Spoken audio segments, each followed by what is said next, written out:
So guys, the difference between an electrician and an engineer is most people think an electrician is an engineer and that they're the same thing.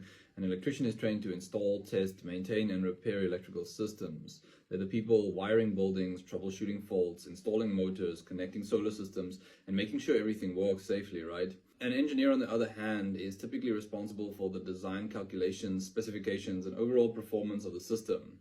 Engineers determine cable sizes, fault levels, protection settings, transformer requirements, voltage drops, and system reliability. Of course, you do calculate voltage drop in the trades as well, but it's not to the same degree as from the transformer through the system with harmonics and stuff like that. So it is slightly different. Think of it this way, right? An engineer designs a system, an electrician builds the system, tests the system, and maintains the system.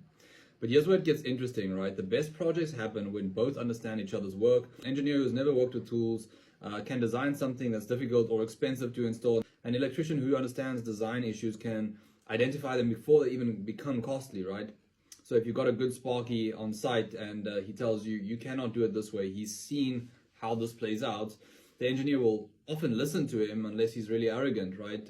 Which is one of the primary problems I had as well, is explaining to an engineer that we can't do it this way, and then he just walks over my head, contacts my manager, and almost gets me fired every time. In modern industries such as renewables, automation, manufacturing, mining, and infrastructure, the gap between the two is becoming smaller, right? Many professionals today combine practical electrical experience with engineering knowledge, allowing them to move between installation, commissioning, troubleshooting, design, automation, and project management. So which one is better? This is honestly the question, like, which one is better?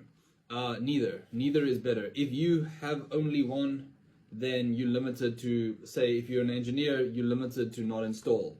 Unless you go on a 4-year apprenticeship and you pass your trade, and then you're not even allowed to work alone then, even if you're an engineer. You still need general supervision unless you got a wireman's license in South Africa. So which is better? Neither is better.